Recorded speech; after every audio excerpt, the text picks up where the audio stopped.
are. I think that if it was a balanced scale where things were happening like equal field to work and home, there wouldn't be a complaint per se. But then where does the person have to put the most of their energy into? An example, if you have a more demanding job at work where I can give an example, right now with Wi-Fi and alignment, they're out there dealing with electricity. They have to be super hyper vigilant of what they're doing because it can cost them their lives. They have to be safe. They have to make sure they have the right equipment. They have to make sure things are be energized.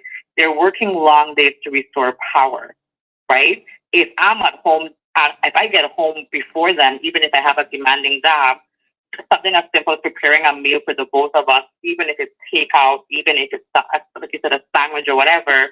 So when we get home, we can at least get some things up the way to have whatever moment of time we have together to spend goes a long way. So I think that that's a breakdown in communication in that relationship. I don't want to summarize everyone that way. I think it's totally unfair. People have lots of different jobs that require a lot of different things. Relationships require a lot of effort as well. So does children. We know typically the bulk work of the house and the child falls into the woman's lap. I said typically, not all. And that also is very demanding as well.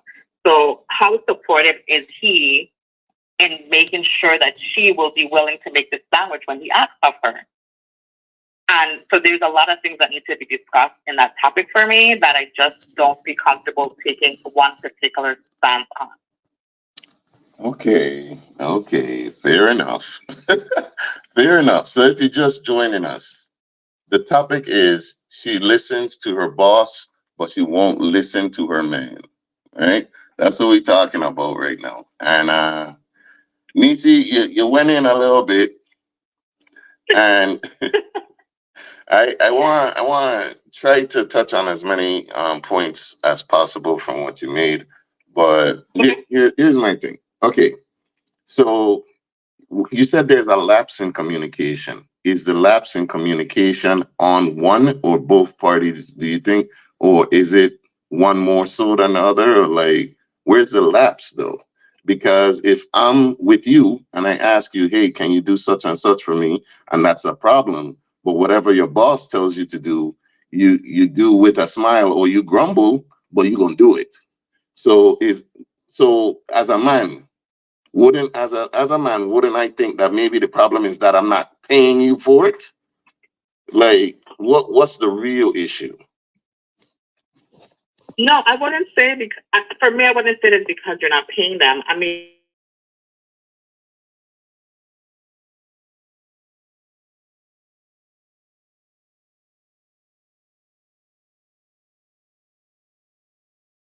why we're doing this, why it's happening.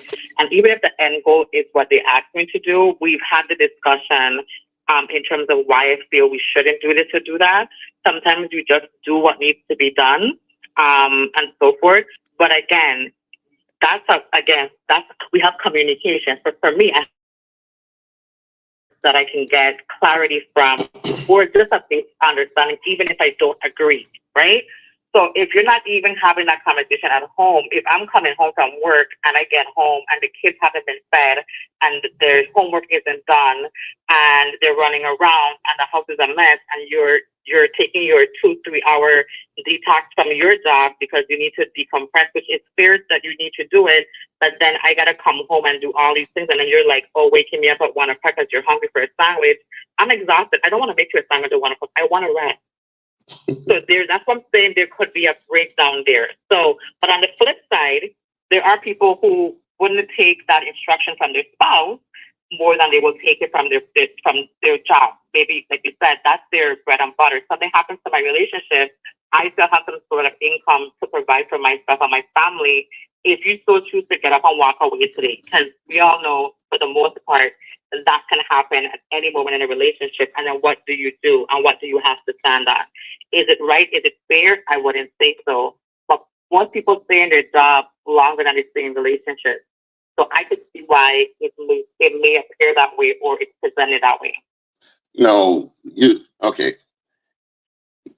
Your significant other can leave the relationship at any given point. True. But isn't the same thing true for your employer? And it does happen way more often. Like you could be let go, and most people have signed a contract saying so. I could let you go at any point for any reason. This is at will employment, and you can do the same. So my thing with the employer versus relationship thing is, if your employer lets you go, who is the person that you're going to rely on now? You're going to want to look to me to help in some way. So who really has the biggest stake in this? Your employer or your significant other? I think the scale depends on your relationship because let's let's say who's let's say she's the breadwinner for instance, just as an Okay. example, right? Her losing her job would have a bigger effect on your family than if the other person loses his job, or vice versa. If he's the breadwinner, him losing his job will have a bigger effect on the family than if she loses her job, right? Depends on what type of job you're doing. Like that's why I said I don't really want to separate it. I don't want to be too technical because there's so much fluidity that can happen that can make this decision go either way. It's very difficult. So I do agree with you. Your job can let you off at any given point without any notice. That can absolutely happen. It can happen in your relationship as well. That's why I said there was a breakdown in communication between him and the partner, because if you're asking for a sandwich and she's not willing to make it, that didn't happen in that moment. There was something that broke down prior to them getting to this point that was not being addressed, or they're not consistently working on to resolve. Okay. We gonna run the clip one more time for those just showing up. Tell me what you think, people. I do not understand, and it's not just black women, men in general and women in general, that a woman will do whatever her boss says, but barely do what her husband asks. I don't get it. I don't understand it. I don't know how you can be to work on time every day at 8 a.m. But to make me a turkey sandwich is a problem, right? Or to do something for me is a problem. I don't understand it, right? I don't understand how we've gotten to the place where we're so independent. There's no interdependency, that you're so independent that you will allow another man to dictate your whole life. But the man that you sleep with and love and say you love, he can't tell you one thing. All right. So he said something that I do want to go into. Um, the saying that you love them part, I out of love. When you do something, it should be done out of love, right? So that alone ain't enough. So what can we as men do better to provide that space that will allow for our woman to reciprocate and to feel comfortable like doing stuff like that? Like, is there something that we need to do better in order for our requests to be heard in a better way, maybe? Yeah, I think we can all do better. There should always be room for growth. Always be room for development. I think when he said that, I think I don't think he's making a fair comparison in terms of, I'm asking you to make me a sandwich, but you can get to work on time. Like, like, do you make sandwiches for us as well? Do you get up early when I'm getting up early to help me prepare for our day, to make sure that our workload or our home load is easier for the both of us? I find, or I've seen on numerous occasions where, not knocking any, men specifically, but, we just ask for providers as women. And we have to be clear when we say we want a provider, what does that mean? Because 9 out of 10 times when I hear women ask for providers, it's always based on financial. It's never based on the other aspect. Jeff Bezos' wife didn't divorce him because he couldn't financially provide for her. That had nothing to do why she divorced this man. So if he is one of the most richest men in the world and his wife is asking for a divorce, we know it's not monetary. So something else was lacking. There was some type of breakdown that happened with them that led to their divorce. We can speak of many other famous celebrities that have financial status that can provide, that also went through divorces. So we know it's not just monetary. So when we're asking for providers, it has to be someone who can provide for more than just your monetary needs. Because a home, taking care of your home is a big job. It's a huge job. I was watching one of those, AITA videos where the guy thought his stay-at-home wife doing her at-home job wasn't that difficult because when he comes home, she's usually exhausted, and said he can do it with his eyes closed. So she actually let him do it she sent one child to school, and she let the other one stay home with him while she worked at home. He worked at home, and he was so stressed out because the child came into his office when he had a meeting, and it was a very important meeting, and the child started to cry, and he was just so frustrated, and she could have come and intervened and saved him. And she said no, because no one saves me when she has to manage the kids. So it was a lesson for him to say, don't just be so easy to judge people's situation that I can do it and make it work because you're complaining and it's not that hard, when you haven't even given any effort to actually contribute to that task. That's facts. Okay, that's facts. Now, yeah, we need to be more considerate of each other, and we need to recognize that there's physically exhausted, there's also mentally and emotionally exhausted. Some jobs don't physically drain you, but you can be mentally drained. And I feel that with the wife having an issue working from home because she also got to deal with the kids and all of that stuff, because I have a studio. I have a studio of my daughters. Woo! All right. So there was something also that he said, and I do want to touch on that. There was something else he said regarding he's able to get to work on time every single day, every morning, right? Now, is there some sort of disconnect, or how should we as men feel when things like she could get up and be on time for these particular things, but let's say I want to go out with her or do something nice with her, she can't even be ready for that? You know what I'm talking about too. Yeah. Like, is there a lack of respect for time and stuff like that? Yes, I'm a stickler for time. So for being ready on time is really big for me. What I usually would say or I would suggest is give the wrong time. We've planned dinners where we gave the wrong time for people to show up where we need them to be there on time, right? Because we all know what you do on your day job and what you want to do on your personal time. Sometimes you just don't want to have to be so stick to a routine when you know you have to do that for work. Sometimes you want to just relax, you want to decompress, you want to look fabulous. See, most people don't get up in the morning and they're putting on their best outfit and best hairstyle to go to work. They go to work and they're there on time and to do their job. But when you're going out, you want to present yourself in a way that makes you feel appeasing or satisfied to yourself. Now, does that mean that she shouldn't be ready on time? I think she should be ready on time. I think that she should make an effort to be ready on time. When he's trying to plan something, I think that we need to be more respectful of their time as well when they're trying to plan events and do things nice for us. Because when they don't do it, then we complain, oh, you don't take me out anymore. You did it. And then he's like, yeah, but every time I want to go someplace like in 30 minutes, I know you need an hour and a half to get dressed. I don't want to tell you let's go because you need an hour and a half when I just thought of it 30 minutes ago. Mm-hmm. So, sometimes we have to just be willing to just go with the flow of a situation, just to spend time with our partner, just to be present, just to create those memories. And I do agree, you need to be on time for your spouse as well, as you would do for your job, realistically as much as possible.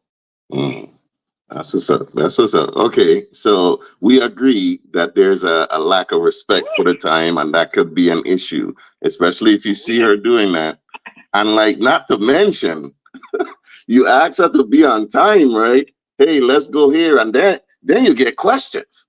Then she want, where we going? How can I dress? What's the weather like? And this man means I'm gonna move because after I finish answering these questions, I tired. Well, I do agree. If you know you have a partner that likes to present themselves well when they leave their home, you should be open to that. Okay, you'd be like, hey, we're going. I don't want to tell you where we're going, surprise, but you should dress kind of like, give an example of a way that they dressed previously, so that way they have an idea how to get ready. Right? It might not be the same event, but you give them some type of parameters to do, because sometimes you don't want to make sure that you look appropriate. Sometimes men underestimate where you're really going and how they're supposed to dress. I've been to functions, black ties functions, where guys are not even in ties, much less dress pants. They're in sneakers. They don't say sneakers. They're Jordans or something. I'm like, this is a dressy event. You shouldn't even be here in sneakers. But True. they sometimes underestimate where they're taking you as well.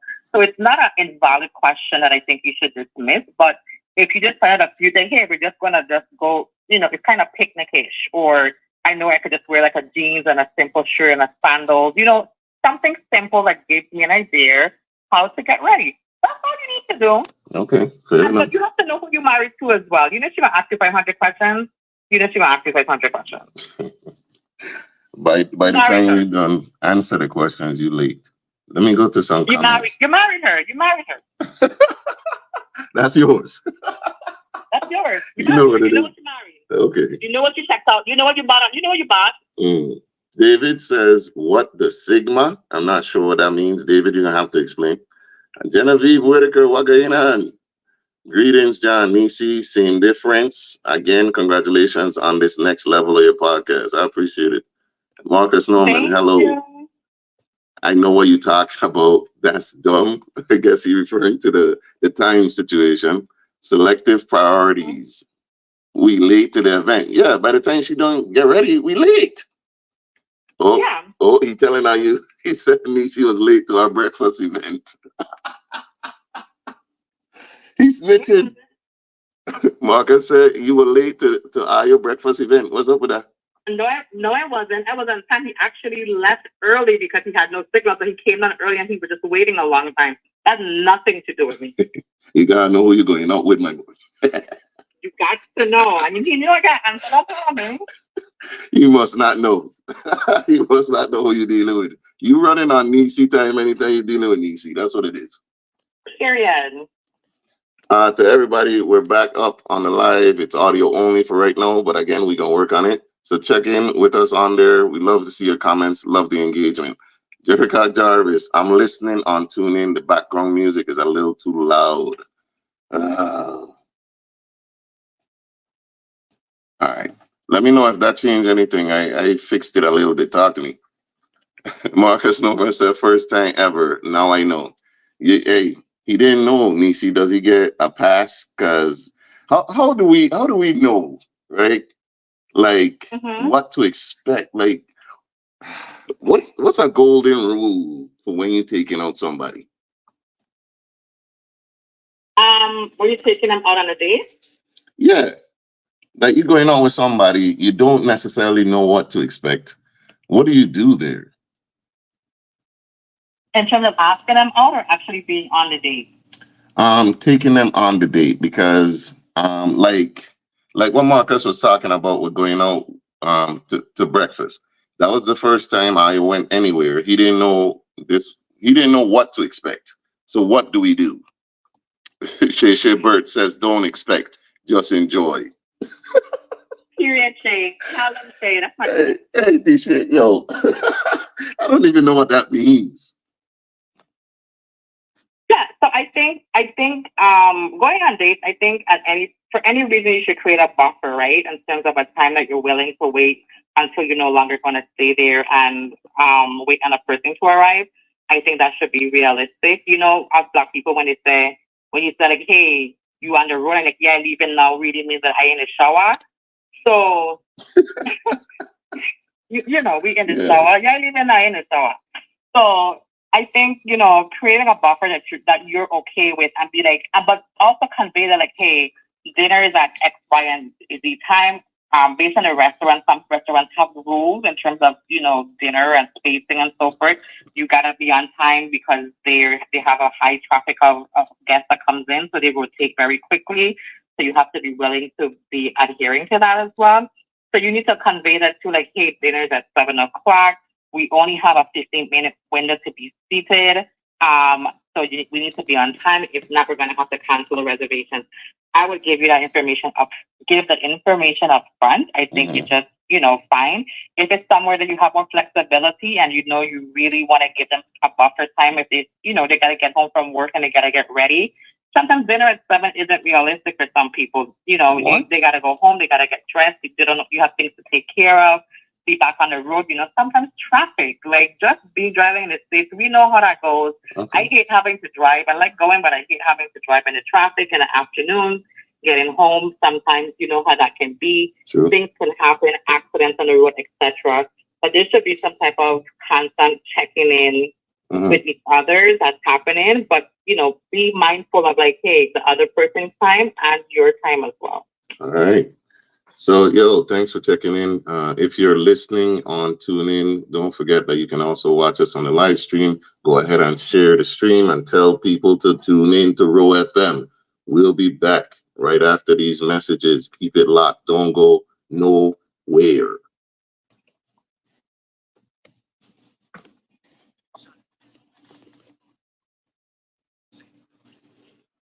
Yo, chat, what going on? What going on? Glad to have you here. Go ahead and share the live, man. So we getting a little better every time. And so now we get the audio up.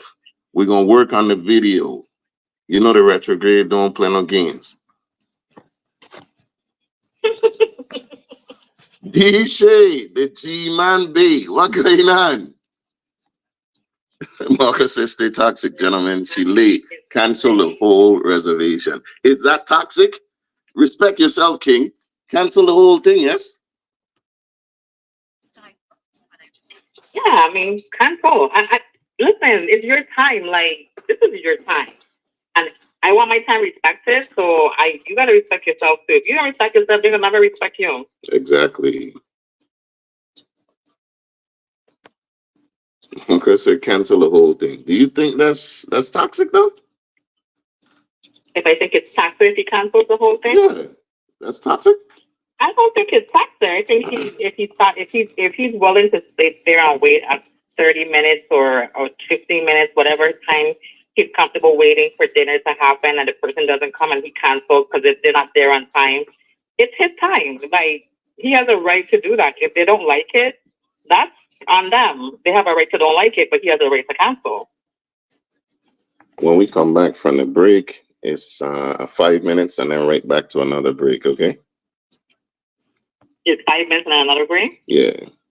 Respect everyone's... I have to relax yourself while I will late. He's doing a lot.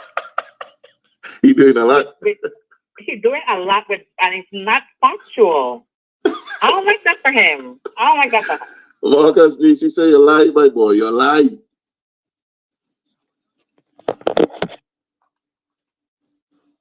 Number one thing, DJ says, number one thing, if they're rude to the waiter at any given point, leave the date. That's a fact. Yeah, I support that 1,000%. You rude to the wait staff, people who bringing me my food, you risking the safety of my food. Yeah, it's over. Marcus, what do you mean what? That's facts, man. That's just plain facts. What do you mean what? Yeah, that's a good sign of how they treat people in general. Now, this is a generalization, but I think it's pretty fair. It's a high percentage of being true. Yeah, absolutely. Women really walking out on free food, Marcus. What? For somebody to spit in it? Out, more than likely, if she's being rude, he's the one that's canceling and getting up and leaving. So she missing with her free meal. That's her problem. I mean, is a free meal worth a hack to in your meal? Oh, not mine. That's what they say.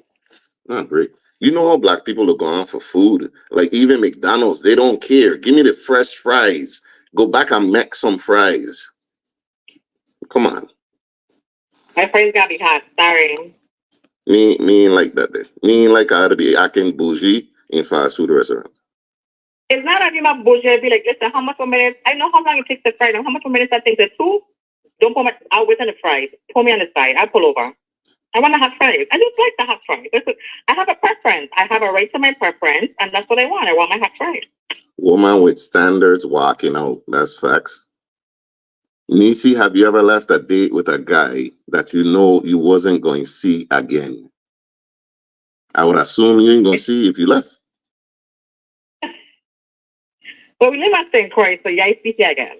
Oh, not in a Like going dating. on a date again, or just like see the person, physically see the person? Marcus, did you mean see the person out or to go out on another date with them? No, I saw them again. I never went on another date with them, but I did. I have walked out on a date already.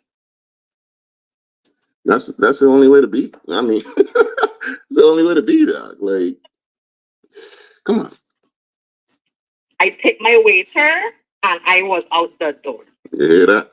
Marcus said go on another date. So yeah, she ain't going on another date. If she walk out, leave you, come on, man. Be for real.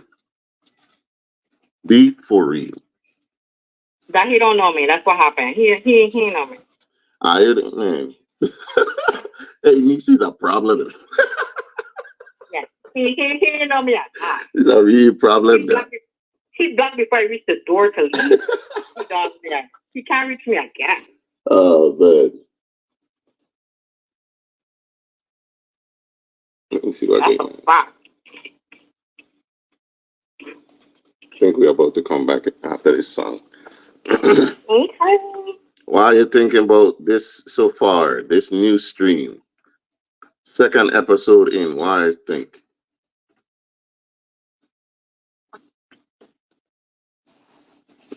Like I said, clearly I don't know. Clearly Clearly he was. Clearly I don't know about Nisi. Yeah, clearly. Yeah, we know. We know you don't know. What? I don't know. I don't know how to describe Nisi. There's not one way to describe her. Just don't take her for no joke. No. Don't take her for idiot. Ishay, great job, my guy. It's only up 100. Hey, I gotta get raving on. Next week. Congratulations on the growth. I'm so proud of you, big bro. Hey, thanks, man. I see you doing big things yourself. You gain the people them high, and you're making all types of moves for the future, man. Nisi equals enigma. I don't know. Enigma? No. Why you think that? An enigma, huh? Yeah. I wouldn't say that, man. I wouldn't go that far. She's not the Riddler. You know what I'm saying? Like she makes it pretty clear what she like and don't like. I don't know. We don't think about that. How to describe things. Other than a problem, I don't know. Don't do that to me. Don't do that. Don't do that. Am I wrong though? I'm very open-minded. I'm very understanding. So yeah. Okay. We're about to come back in about 25 seconds. I'm ready. Hey, I in the chat. Don't forget to go ahead and share, all right? Hey, over here talking, I forget to upload the to upload a recording. Dang.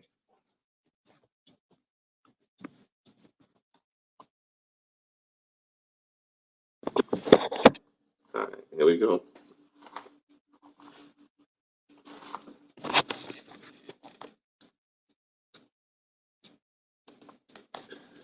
Yep. What going on? You're back with a different day with Jah and Neci. tap in with us. We live on Facebook and on YouTube. So we streaming live also. You can check us out there. Currently, it's all audio. We're working on the video. Thanks for coming through.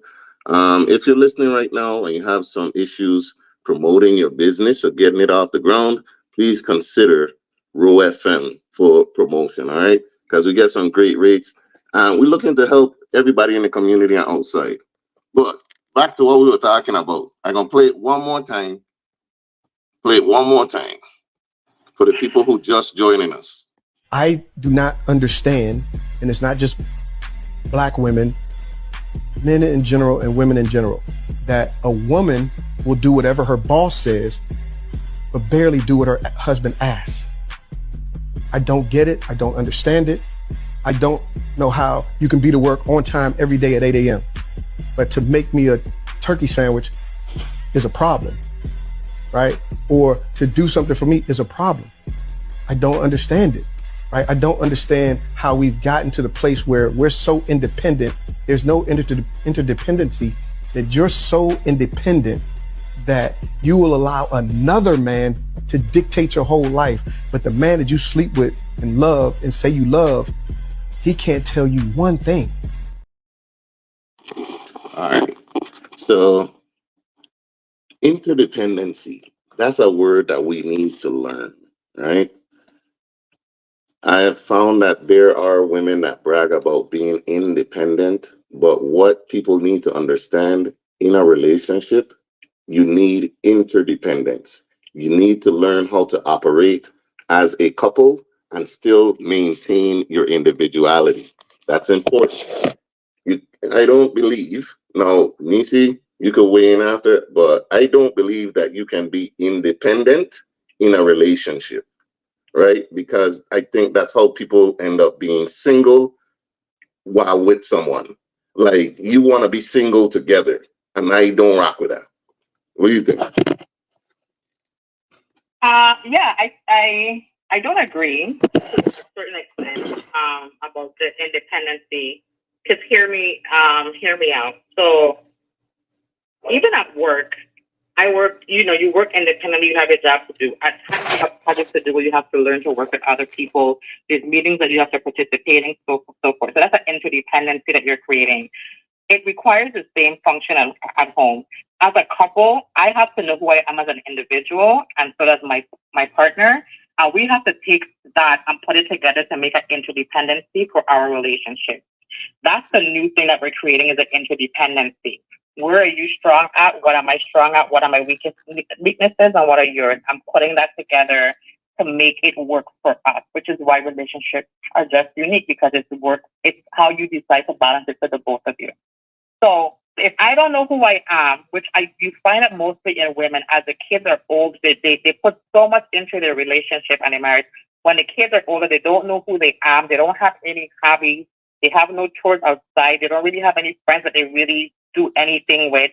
They have no alone time where they really separate from their family to recharge, that they're burnt out. And that's what we don't want to create.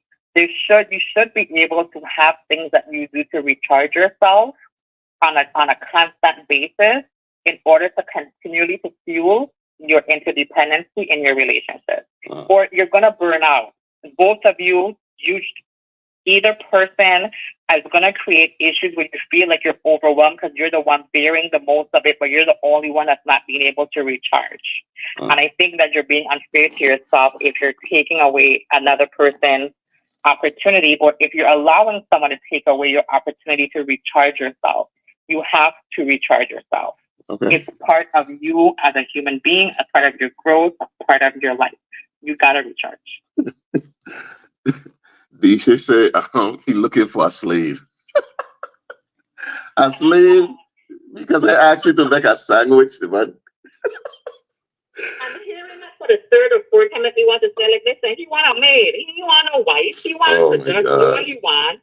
I want you to do what he wants to do. Hold on. We gonna be right back with you. Okay? The first time I was cool, but the first time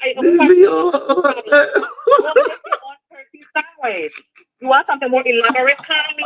You miss dinner? It's in the microwave. What do you want? Listen, I can't get a sandwich or else I put you in slavery. Don't touch me. I want to talk when you watch me mop the floor, you have to watch your football season start. Don't play with me. Listen. You take the same mop and eat the mop. What do you want me to do? Drink the mop water? Go ahead. Like, leave me alone. Like, sleep at. If I tap you at 1 a.m., it ain't gonna be for no sandwich. I know that. That's probably why she's back in the first place. She's talking up for sandwiches. If I wake you up at 1 a.m., you ain't for no sandwich. But hey. I feel the slave talk is too much. She said it sounded very much plantation. Listen, man. I think that's a bit excessive. I would be open minded the first and the second time, but now I'm just like, oh, like yeah, he sounds real, yeah, plantation.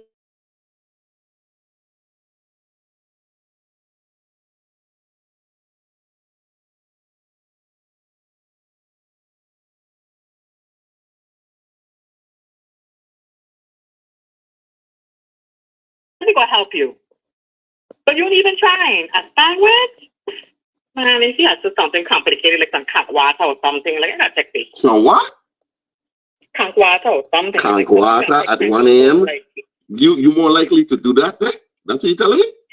but I'm saying he's not even asking for something he's incapable of doing, is what I'm trying to imply. Okay. Okay. Fair enough. Fair enough. I'll take that. It's the slave talk, man. Like, really? I don't know. She said, Ja, there's no way he can't get up and make himself a sandwich. But I want my baby to make the sandwich. Though. My baby will love me. I like the way you make the sandwiches. Do something like a motivate a baby to get up and make that sandwich for you. That's all I'm saying. As far as you know what you gotta do. Don't do that. Whatever works for your relationship that you gotta do for your baby to make you a sandwich, do it. That's all I'm saying. Okay. Okay. Alrighty. I don't think I've ever done that. Like wake somebody out they sleep to go make me food. I don't think I've ever done that. It's just a get up. Get up. I could hear her saying it to you. I don't get up and do it myself. Mm-hmm. I but it's the rest of it too. But I get out of that video. We gonna go into the next hour with another topic. We gonna close this one out. But yeah, I don't know. The slave talk is what get me. I so do we have that same grace though? Like as a man, you know what I'm saying? Like if you wake me up to replace your tire, is there a time where it's like you could do it yourself? You feel what I'm saying? I could do it myself. Do you want me to do it myself? That's the thing. I want you to make the sandwich, but you don't feel like it. I have to always feel like changing your tire or changing your oil? You don't have to always. Let me. Whatever works for other people works for them. If my tire flat and you don't want to change it, I promise you it can change. Oh, don't okay. ask me how though. That's all I'm saying. Oh, okay. Okay. So don't worry about how I get a sandwich made then at 1 Once you a.m. don't wake me out of my sleep about how you get your sandwich done, I'm good. DJ said that's different. I want to know how. Please tell me how. No, but there's only some. I mean, there's a few ways you could get it done. We all know. There's only one that men are going to think about, but there's a few ways to get it done. That's what Triple A and there's things Mhm. for. But yeah. Why you're tired at 1 a.m.? I mean, unless you're working nights and after time you're getting home, but things that happen. Do what works for your relationship. But if there's a breakdown where things are not happening where you expect it, you need to have a conversation with your spouse and be able to be open-minded, listen, comprehend, and put a plan in place of whatever that is for the both of you to improve your situation because that's what you want to do. There's a bike coasting competition? Okay, that's real, my son. All right. I would be. What is the next topic that we're getting into? The next topic is the shorts to an interview conversation. Raven, what going on? Have you heard about that with the shorts? I've heard, I've seen it.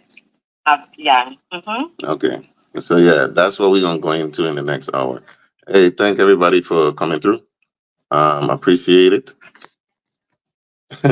Raven does say she was wrong. The shorts are a big no. We need to know why she was wrong. Though. We need to talk about why. And how can you be wrong, right? Because can you tell women what to wear? Like, what are the instances when you can? You know what I'm saying? We need to go into it a little bit. Okay. All right, I'm coming back in about 30 seconds.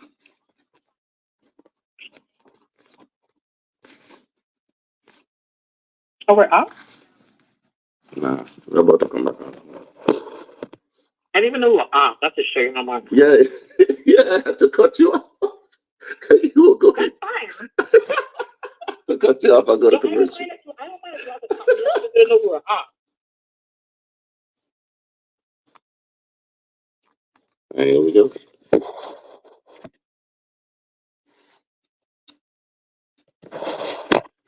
Yep.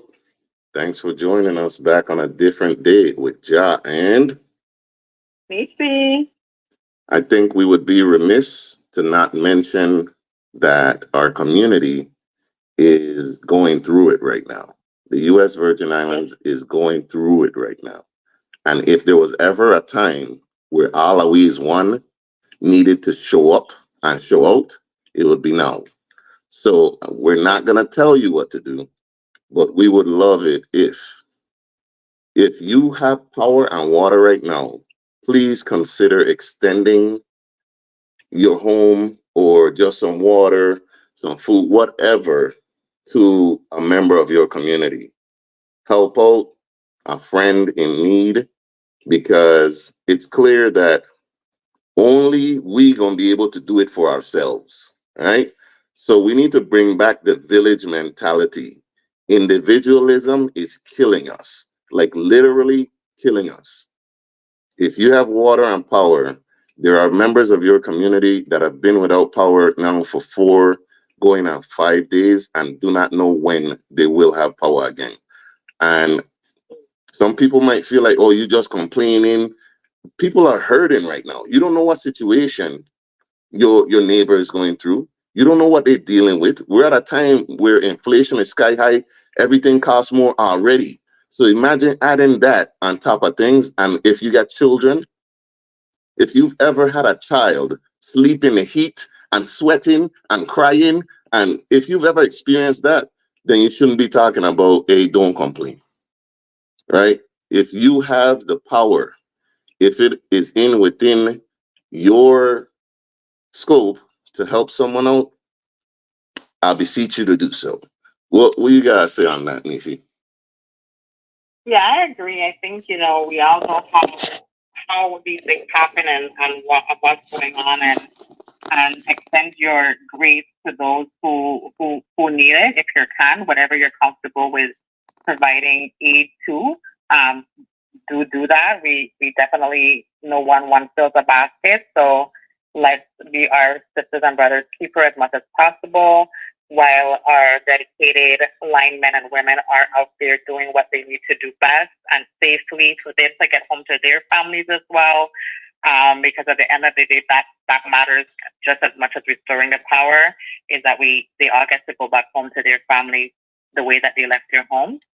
So if you can, please do. And if you can, there's other ways that you can support. If you know someone else who can and you just share a message, that goes a long way also. We are live on Facebook right now. You could join the conversation live in the chat and we will integrate all of it. Video coming soon. We're working on it. All right. So we're going to run this back one more time. And then after this, we're going to close it up and go into our other topic. But we're going to run this back one more time because Disha said something about slavery and it making my butt itch. I don't like it.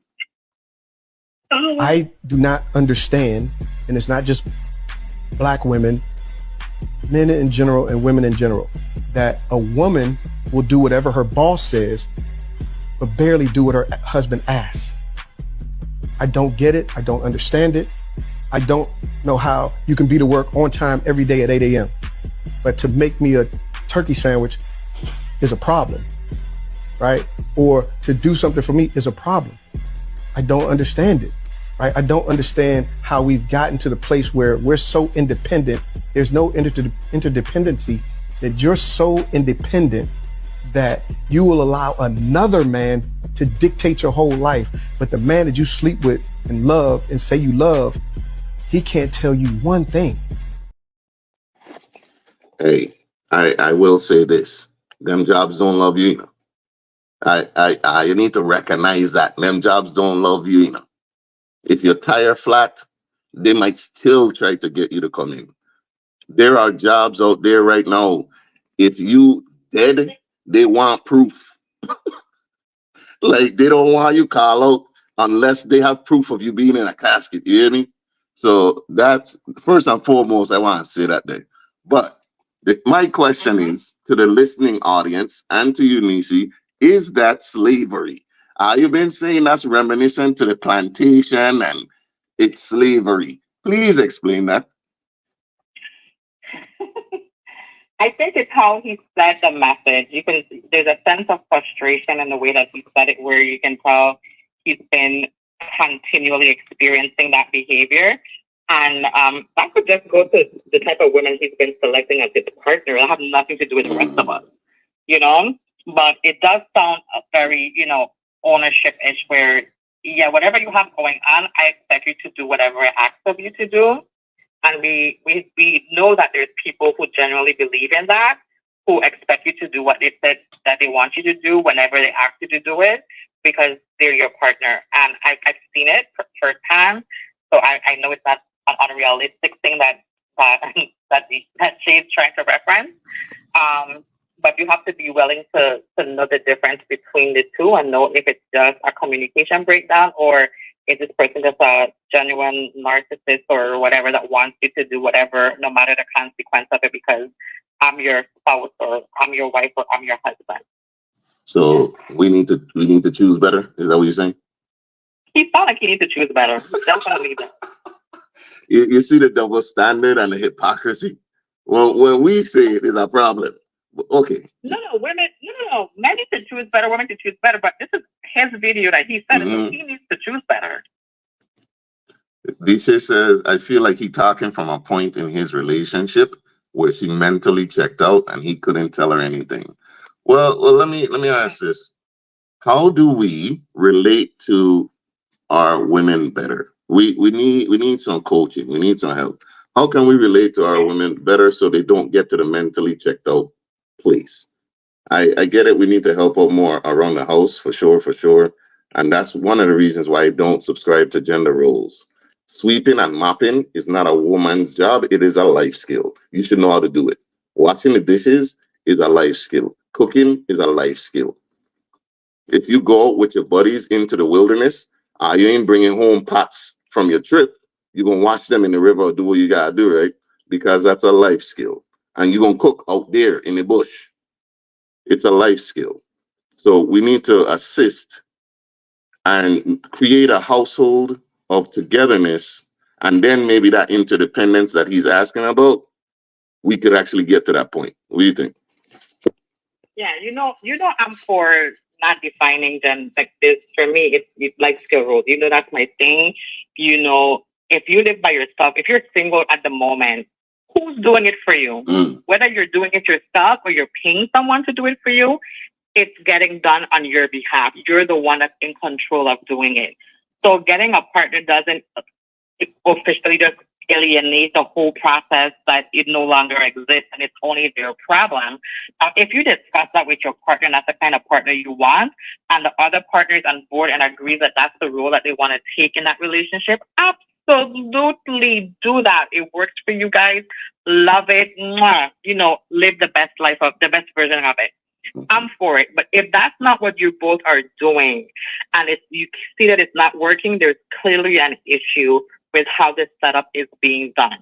I am not saying that it only has to do with housework. If someone's telling you they're tired and they're frustrated, you need to dig into those conversations to find out why, so you can know how to help.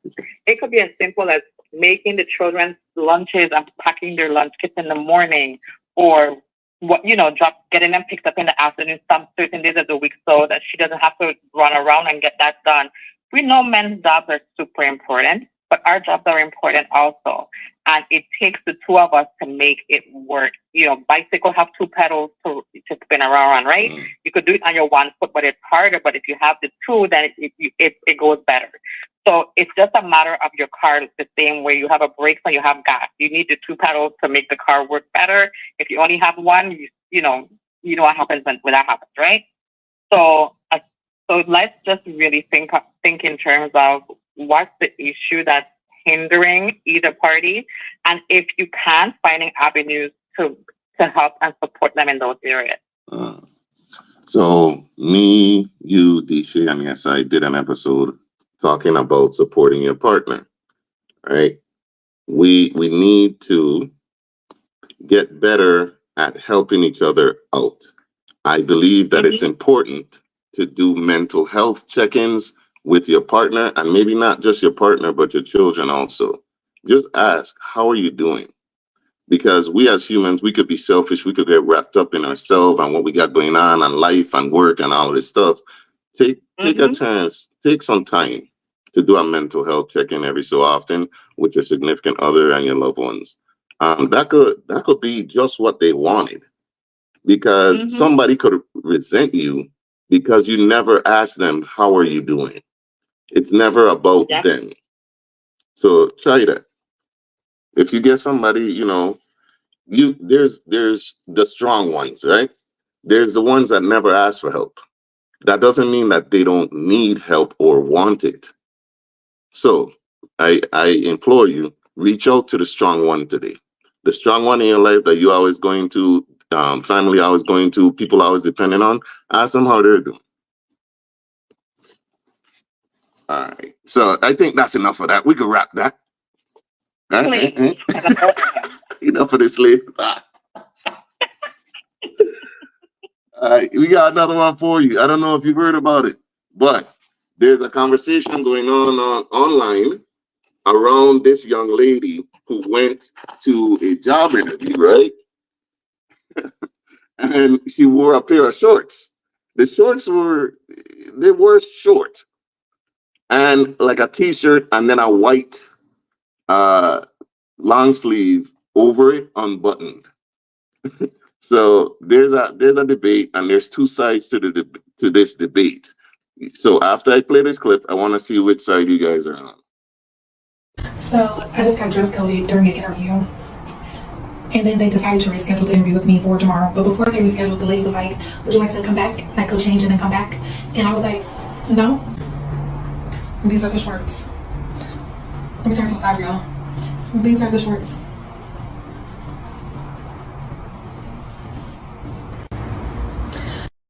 I love how quick the tables turn this time, because that man just got done making his video about the teenage girls going to school wearing half shirts and everything else. Y'all said it's nothing wrong with that. It was something wrong with him.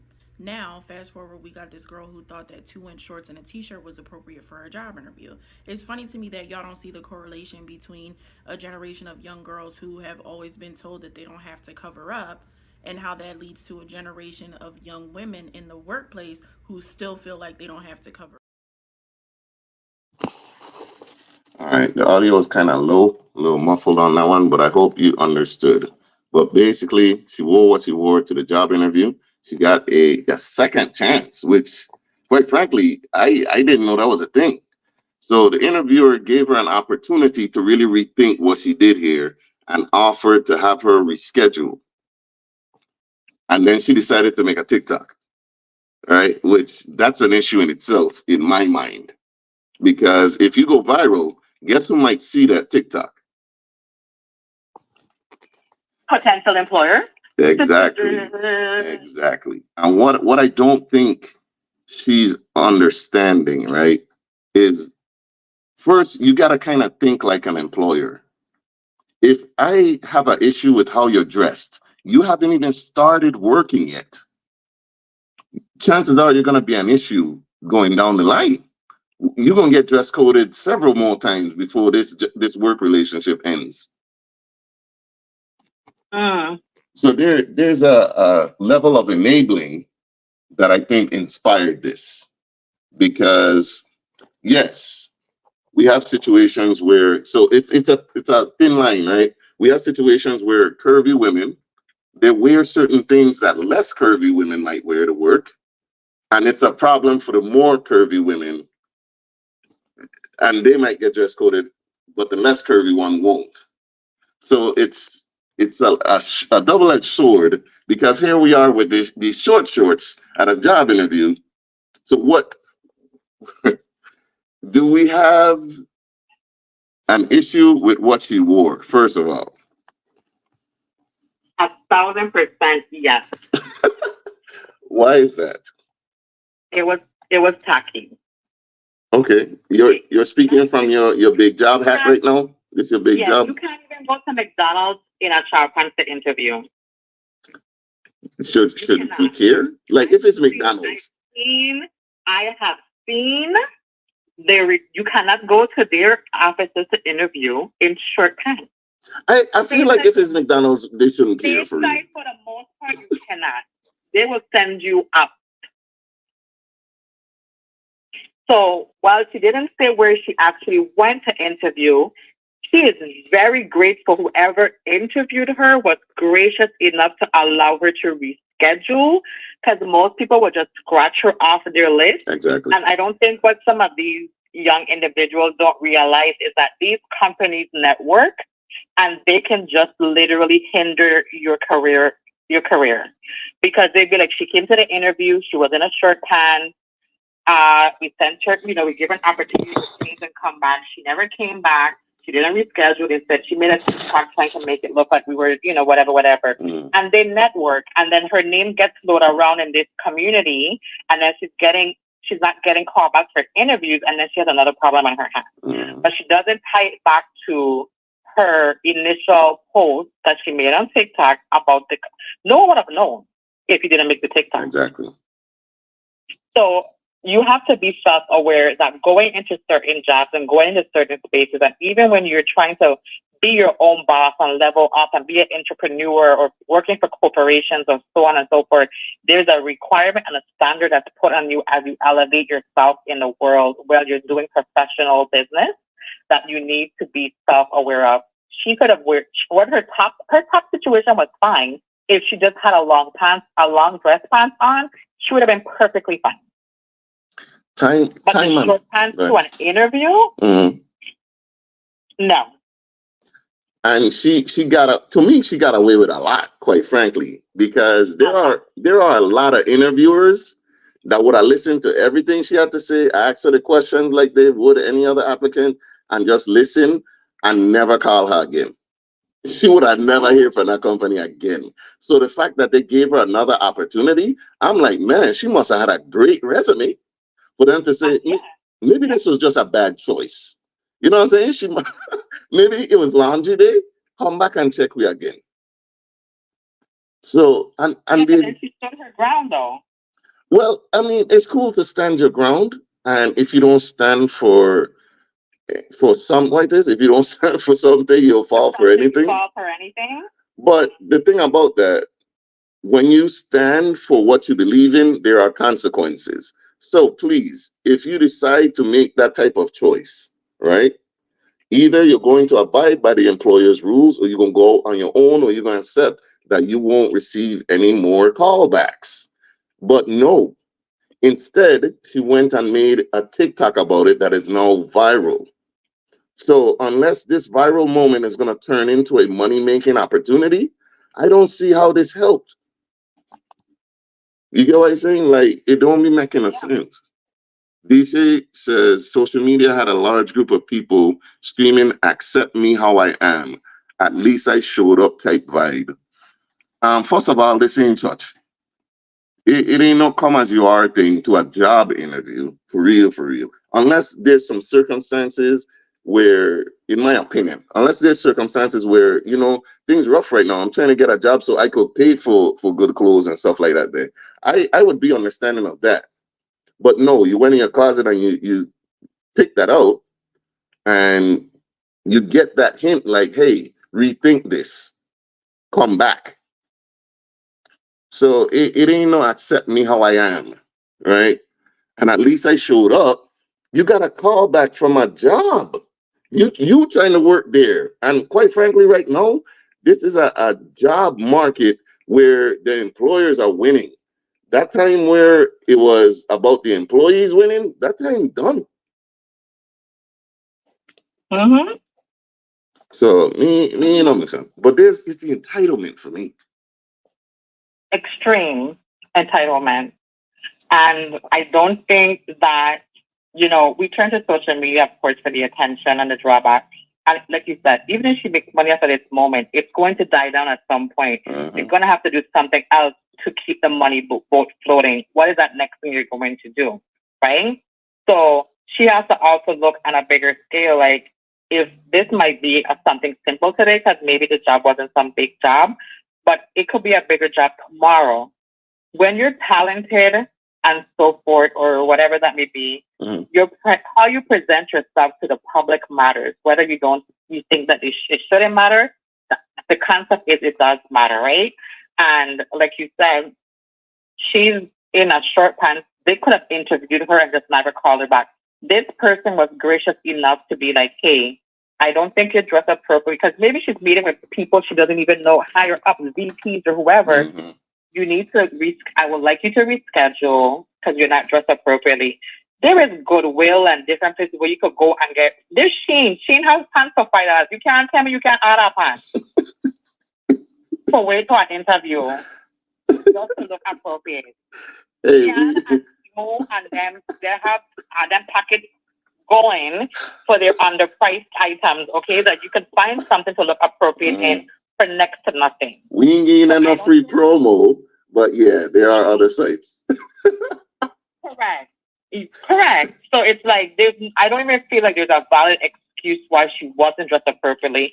She just has the mentality and the entitlement that it should just be okay. It's okay to you. It does not mean that anyone has to accept it. And that's where the misconstrue comes in. Yeah, it's okay for you, but I don't have to accept it for my business. Because like you said, if you come to the interview like this today and I take you, I'm going to have a problem when you want to hire you tomorrow. Fact. So the interview process, to any younger folks that are listening, maybe, the interview process is a crucial time, right? You should know that if you've ever applied for a job. So your resume has to be spick and span and clean and represent everything that they're asking for. And even then, sometimes you still might not get the job. The thing about the interview process, I think it's what most people that read resumes look over them about 30 seconds at a time. So you need to make yourself as appealing as possible. So now you don't get past that day. They don't look through all these resumes, they call you back, and now here's your opportunity. So now you need to show up in the best possible manner that will make them look at you and say, yeah, because how you dress, to some it may not be important, but when you go in certain spaces, how you dress says a lot about you. And interviewers, they've done this a lot. So yeah, they will look at how you're dressed. And keep in mind that as an interviewer, you only have a certain amount of time to assess someone, and you have other people to assess. So you're going off of whatever you can use. You think that man don't know? You'd be lying on the resume.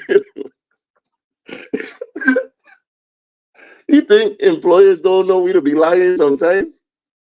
So why wouldn't you show up in your best? I don't get that part.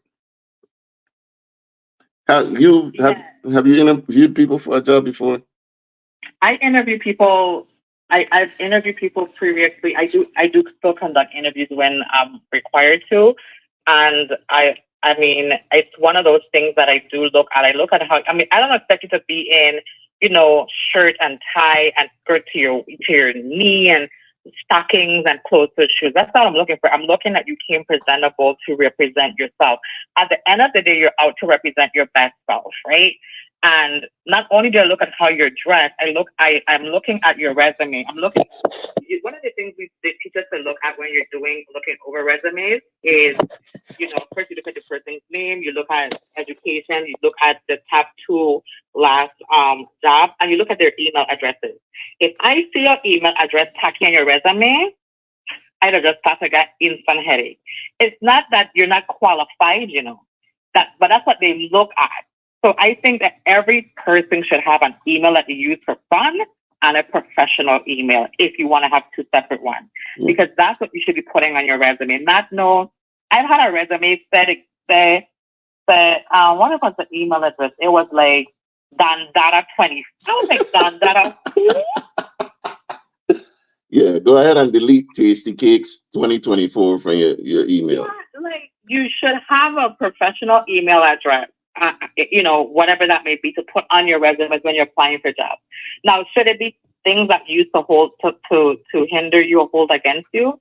No, but the truth is it is, right? So whether you don't think it should be, the truth is that it is impactful. So I think she needs to be more self-aware. I think she needs to refocus. And hopefully, I don't know what field or what area she didn't go into that in terms of what type of interview it was for. I would be curious to know though. I'll see if I can find out. But it matters. How you present yourself in these interviews matters. You don't know who's sitting in on these interviews either. I'll give you a great example for myself personally, where I have done interviews for a company and got hired the same day. Got hired the Thursday, was on a plane to a training on a Sunday. Me gonna lie. Them jobs that hire you the first day, they usually sketchy though. But go on. My job wasn't sketchy. Don't do me that. Well, we know you got a big job. I ain't talking about yours. But that goes to say, but because the reason I was also hired the first day was my previous employer had already spoken to the new HR person for that new company that was coming in, and the conversation was just a formality for her to see if what she was told about me was true, or they just or not. And for her, she found it was true, and she hired me. You don't know how, again, networking, how the people network, and how your name is being passed around in those conversations. So yeah, I think it was totally tacky. I think she could have done a lot better. I think hopefully she's getting some guidance. I hope it gives some other kids some guidance. I think, yes, there's spaces where you can come as you are, like in more artistic places, they take you as you are and you can be stuff. Some places are more structured and they have their own policies in place that you have to follow. Networking is a big deal, and I don't think we talk about that enough because networking will get you through doors that your resume may not. So Correct. Don't overlook shaking hands and talking to people and introducing yourself because that is big. It's big in any business relationship, no matter what you're doing. Networking and collaboration, that's a big deal because if you work with one person, you do good for them, they might tell somebody else and look, you get another position. That's for anything that you do. So don't overlook it. Don't be quick to shut networking down and I don't want to mess with them people and I don't know. Just do it. Get your name out there. As far as me, if I see my daughters dressed like that there, coming down, I would try to get them to rethink it. You know what I'm saying? Like you can't just tell them, no, go change. I would do my best to convince them that that's not a good look for you at a job interview showing all these ties because at the place they probably already have restrictions on that. And because that's another thing. If you've worked in a business professional environment, they already have rules. You may not know them, but that doesn't mean your interviewer won't hold you to those same standards. You gotta try to think like your possible employer, and they don't owe you anything. Think about that as well. They do not owe you this job. They don't even owe you the interview. A lot of places don't even call you back, right, to let you know if you got it or not. So do your best. If you got a job interview coming up, show up, like really show up and show out. What would you tell your daughter or even your son? Like if they came out and you thought it was inappropriate or you seeing them and you know you wouldn't hire them looking like that, what would you tell them? So I've had a conversation with my kids. Of course, I've had a conversation with them in terms of how they should dress and so forth. My oldest son is in the construction industry per se. He's stateside. I ensured that when he graduated from school, I bought him 2 interview shirts, 2 pants, and a comfortable shoe. Not a dress shoe, but it's like they have like, those nice sneaker shoes now, because of his field. Because sometimes they might want to take you outside, because I understand that field. So sometimes they take you outside and a walk of the area, so on and so forth. So you don't want to be like in a super shiny shoe, like a business suit, but you want to be presentable. So he has attires to go on interviews on. And he went on interview, got hired for his company. He did his interview for out of fresh out of college, and that's who he worked for now, right? So it does matter how you present yourself. Sometimes how you present yourself might not work for other people. Like he has dreadlocks. I told him that people will use that against you in some places, and you just have to be able to know that. I am not telling you to cut your hair. I will never tell you cut your hair for anyone, but I'm just letting you know that even though you're qualified or you might be the most qualified, something as simple as your locks can hinder them from hiring you. But I want you to be true to that's what you mean by being true to who you are. Your hair is an identical part of who you are. It's not constant. Facts. Facts. So that's what we mean about being true to who you are is when it comes to like your culture and your heritage and things like that, don't undermine those things for that. You'll fit in, you should get in where you're accepted. But a short pants isn't that. So I've had those conversations, not just with my kids, but other kids as well. And being able to answer questions, not that you need to know everything in detail. My one tip I always give people is look up the company. Know 2 or 3 things about the company that you're going to ask them so that at least they know that, oh, you went on the website. You actually looked at our stuff. You know something about our model, or that intrigues people when you're interviewing that you at least knew something or you looked up and did some research about their company. That's the kind of little tips I try to give my kids or anyone that I have the opportunity to mentor or so forth, because they're coming fresh out of high school. And they don't have all the tools that they should have coming out of high school, and we know how that goes. So it's not confident in school. So we have to find ways to teach our kids these things. That's not And thank you, because you that was a great analogy that you used, comparing the shorts to the locks. Like, come as you are. I'm not deeply religious. I used to go to church all the time, you know what I'm saying? Have family members that were pastors and stuff like that. What I know is that the come as you are that people like to use from the Bible, they were not talking about shorts. They were not talking about hoochie daddy shorts. They're talking about your heart. Bring your heart, right? So please stop using that to refer to your dress code, because I'm pretty sure that even Mary Magdalene, when she was at her other job, she wasn't wearing cutoff shorts. You check, like, look back to the time that you're referencing. Do you think that halter tops was the issue? No. So please stop using that come as you are as an excuse to go straight from the club to church. But I digress. All right. you can't break your home on your night. Go ahead and pull out your halter top and short shorts. Hey, it's beach. It's a beach day, right? It's Sunday. Go ahead and get out there, man. So I just wanted to say that because we get that confused. We use come as you are. It's really an excuse, man.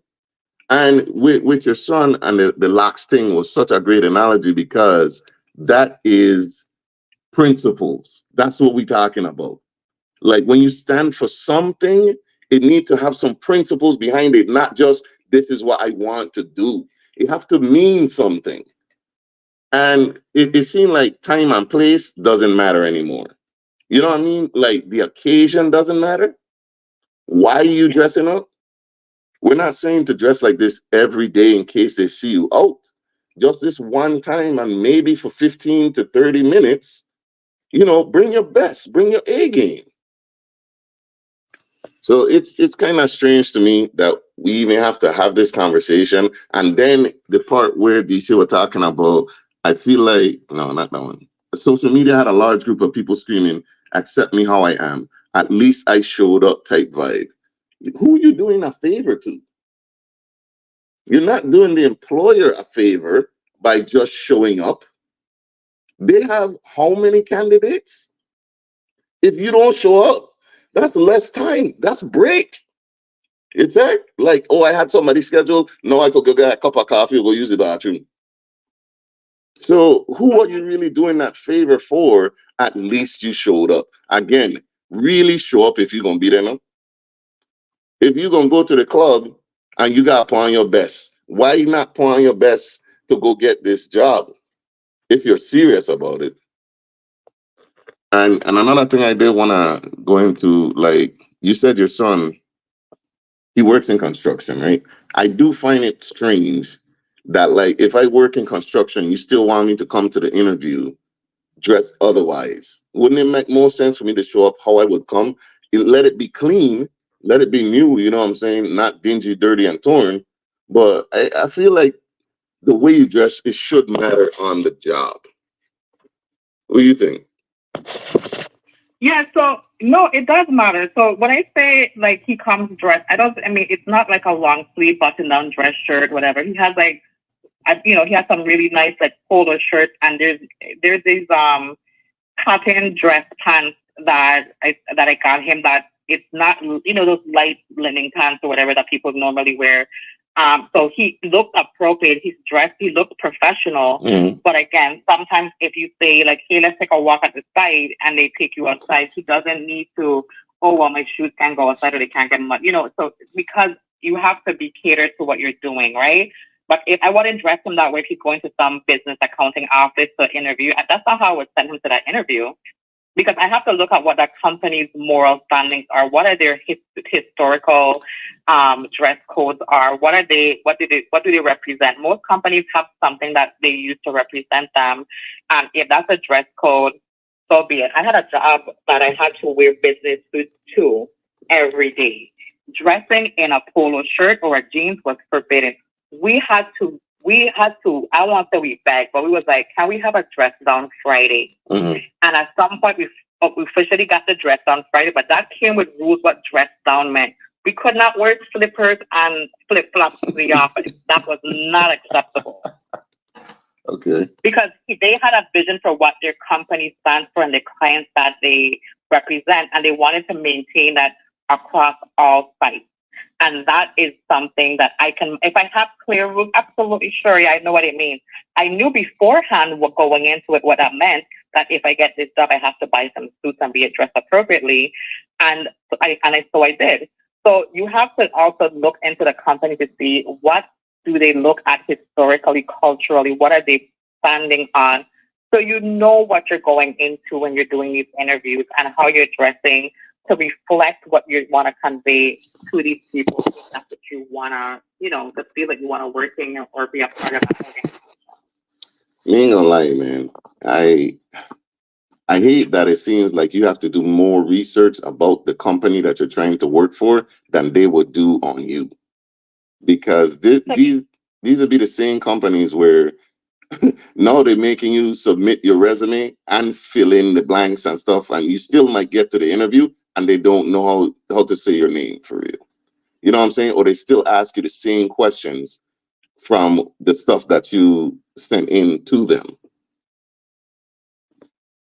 Yeah, that happens because some companies just have a standard questionnaire of what questions they want you to ask clients, interviewers, so that they have, when they're weighing you, it's weighed on a fair playing field. So every client was asked these 10 series of questions.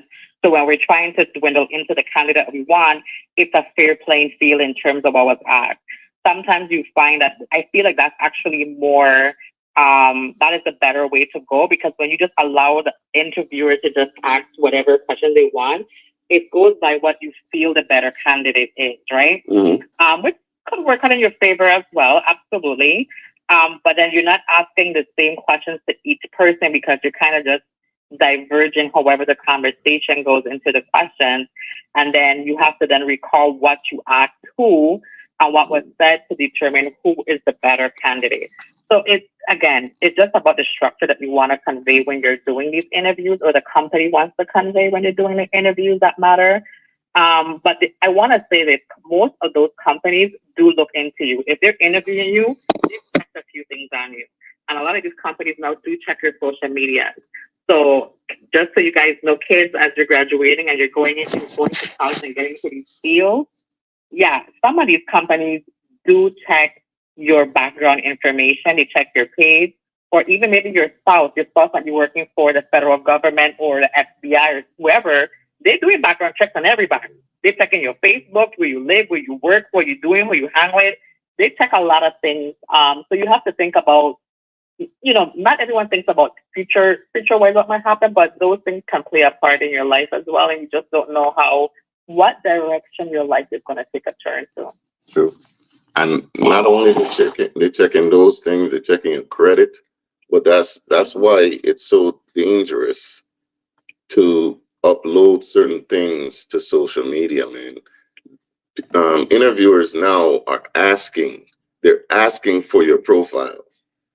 So unless you pretty much tell them I ain't got no social media, if you really want that job, you got to up that profile.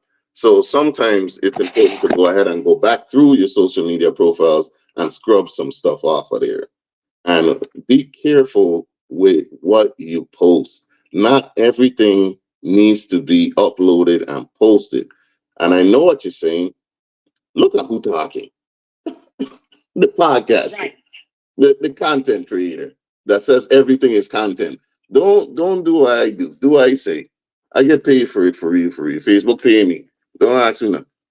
But also a good example is, what was it? The Wingstop lady? Was it Wingstop?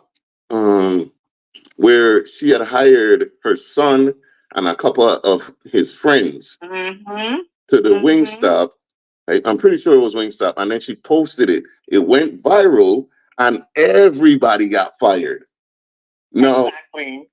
Mm-hmm. man, listen, that she was trying to do a good thing and she got some neighborhood kids and her own child off the streets and working, earning money the legal way. Where did she mess up? Posting it. Exactly. That thing went viral. And what you think, she did something wrong? I think posting it was the wrong thing. I mean, if she's not getting kids to come in, because how summer kids don't want to work, they want to have fun, do whatever they want.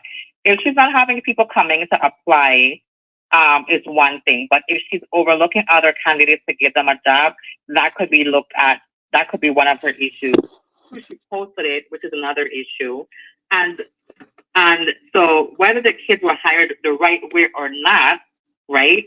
That it doesn't matter. The public look is already out there. And then those kids were actually doing a very good job, because I saw the comments where they were doing an exceptional job. So a big learning moment for her as well is not everything needs to be on social media. Yeah, you did a good thing. Yeah, you got them off the street. Kudos to you. But that didn't need to be on social. Well, at the time, I guess she didn't realize it didn't need to be on social media. She knows that now. It's a hard lesson. I hope other people are paying attention to that.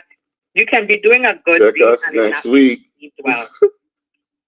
We up. Oh my God. What's the joke? That was a terrible sign off. This sign off? Yo, I apologize. But keep in mind, people, we get Seeing Difference and Friends is happening 27th and the 28th of September. Check us out. Get your tickets now on Eventbrite. We got the live podcast show on the 27th at 55 Lounge. It's going to be me. Neci's going to be moderating again. We got Dan Moody, aka Rico Danger.